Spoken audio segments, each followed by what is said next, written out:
I'm still the new host here at the Packers Report, and I want to hear from you guys. Get to know the fan base a little bit better. What year did you become a Packers fan? We're going to start off today's show by you let me know in the comment section down below.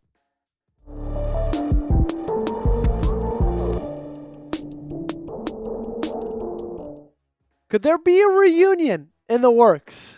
Could Davante Adams find himself back in the Bay? That's what we're talking about on today's episode. AZ Sports suggested that Green Bay trade Jaire Alexander for Davante Adams in a recent article. We're going to take a deep dive into everything that article had to say, break down the trade possibility, and I'll let you know my thoughts on the back half of today's show. Let's start a little bit with Jaire's timeline over the last, let's say, 3-4 months or so. October 27th of this past season, 2024, was when he injured his knee in the late moments of that win against the Jacksonville Jaguars. Then December 15th, had a full practice that week, was possibly expected to play in the game Sunday against the Seattle Seahawks, and then was ruled out on Friday, 2 days before the game.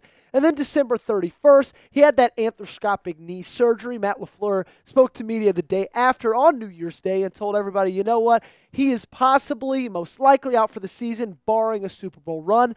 And then January 13th, locker clean-out day. That's when Jaire Alexander didn't have anything good to say, so he wasn't going to talk. We'll talk more about that in just a little bit. And it's been an up and down past couple years for Jaire in Green Bay, okay? When talking about his injury-plagued seasons, his injury issues, I should say. 2021, he played 4 games. Okay, then 2022, 16 games played, had one of the best seasons in his career, and then has followed it up with 2 seasons, 7 games played, and each of them with 2 different kind of injuries, a shoulder and a knee. And when you look into 2025, look into the future a little bit and look at the financials of it all, he's owed a base salary of $16.15 million.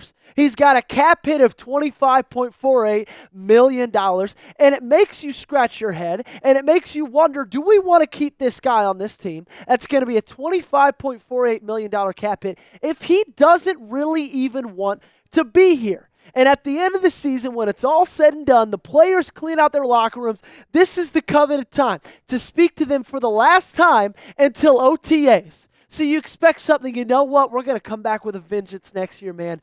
This one stings, but I know things are pointed in the right direction. 2025 is going to be our year. This group of guys, we stay strong together. We lose as a team. We win as a team.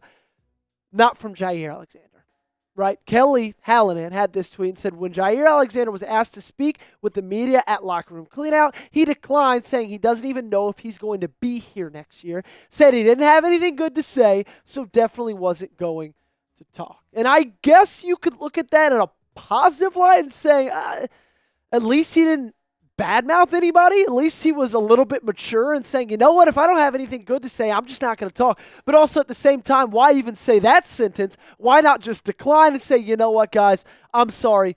Still going through that loss, even though I wasn't on the field. I don't want to speak right now. Right? He's causing problems. He's been a problem. And he's going to be a $25 million cap hit this year. And so you got to look at the possibility of trading. Okay? So weigh in for me. Do you want Jaire to be traded? A simple Y or N will suffice in the comment section down below. Y for yes, N for no. You guys let me know in the comment section. And while you guys are down there, you know what? Go ahead on your way back up. Hit that subscribe button. Do you want the Packers to make a trade this offseason? Speaking of trades, if so, let me know by subscribing to the channel, because this is the place to be for all offseason coverage surrounding your Green Bay Packers. The second a trade hits, the second any offseason move hits, we will be right here on the channel with a video as quickly as we can. Make sure to hit that sub button, because we're growing right here on the Packers Report. So get on the train before you know what, it leaves the station. So now, let's talk about it. Let's talk about the Davante Adams part of this trade, okay? Could he be traded? Could Jaire be traded for Davante Adams? This is what Wendell Ferreira of A to Z Sports had to say on the Jaire Alexander trade. The funniest possible outcome, though, is the Packers trading Jaire to the Jets for Davante Adams. That would demand both players, Adams in particular, agreeing to revise contracts, and he better agree to a revised contract because nobody wants to pay a 32-year-old almost $40 million. And that would be his cap hits for the 2025 and the 2026 season. Almost $40 million. And we talked about it yesterday. You're sitting at around $43 million, so it would work. But then you got to ask yourself, is it worth it for a guy his age, a guy like Adams, and in a position where to be 32 years old, playing wide receiver, can you depend on him to be a number one wideout? And I know those numbers look scary, okay? But honestly, his contract was kind of just treated as, I want to be the highest paid wide receiver in the game. So let's backload this money, right? He wasn't getting paid near as much the first 3 years of his deal. They Shohei Ohtani the thing, okay? I know Jack loves that reference. We got a baseball guy in here, but they Shohei Ohtani'd it. Okay, they put a lot of the money, the majority of the money on the back end of the contract, and so it can be easily reworked. And if Green Bay was interested in doing this deal, it would have to be easily reworked because it is ridiculous giving a guy his age that much money. Fortunately for Davante Adams, though, the production hasn't necessarily dipped off, okay? He hit another 1,000-yard receiving year this year. That's his fourth straight. And if you look at just 2 years ago and 3 years ago in 2022, 2021, 1,500 yards in each of those seasons. I know I don't need to be telling any of you guys this. So let's talk a little bit more about him. Here's my scouting report, okay? He's got some pros, he's got some cons. Some of the pros, he's still an elite route runner. He's got elite size, body control, and he's got an unreal catch radius. The cons is he's got average long speed, right? He's not the fastest, and he is 32 years old. My note on him, I would say when Adams is at his best, he is still a top 10 wide receiver in this league. Now, I think he's in the back half of the top 10, probably at 9 or 10, but I still think when he's at his best, he's a top 10 wide receiver. My opinion on this trade, not a chance this happens. Okay, I just think that Green Bay has moved on from Adams, and Adams has moved on from Green Bay, and it seems like Adams is at a point in his career where he's going to follow Aaron Rodgers wherever he goes. Okay, he's just going to follow him. They're going to team up. They're going to buddy up, whether it's New York, whether it's San Francisco, wherever Rodgers is going to go, I think Adams is going to follow him. And so, no. I don't think you trade Jaire Alexander for Davante Adams. I think you look for much more than that, okay? What is the percent chance for an Adams reunion? You let me know in the comment section down below. Scale it 1 to 100, 100 being the most, 1 being the least. Let me know in the comment section. So my opinion on the whole Jaire Alexander trade, if you are going to trade him, I think this team will, and I think this team should. In my opinion, the Ravens are actually the most likely. For multiple reasons. Number one, let's start with Brandon Stephens. He was absolutely abysmal for Baltimore this year. Had an overall grade of 55.8. Had a coverage grade of 50.7. Wasn't even top 150 in any of those statistics.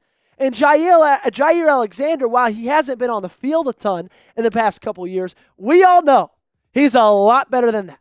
Brandon Stephens led up 806 yards. He let up 253 yards after the catch. And for them to be able to trade for a guy who's made it obvious he wants to be traded, who could come in there and be that team's cornerback one, I think Baltimore would do it. They proved this year, they've proved the last couple of years, they're on the cusp of a Super Bowl, being led by that guy named Lamar Jackson. And guess who Lamar Jackson went to college with? That's right, Jaire Alexander. Okay? They're buddies. They're friends.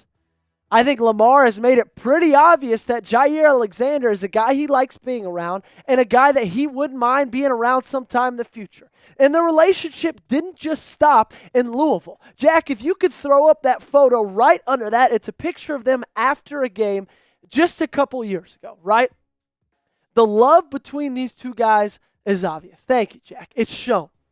And I think Lamar might be pounding the table to that general manager, Eric DeCosta, to John Harbaugh, and saying, hey, if we want to fix our shortcomings on the back end, on the defensive side of the football, my guy, Jaire Alexander, might be the one to do so. So now the question turns to, what could you get from Baltimore?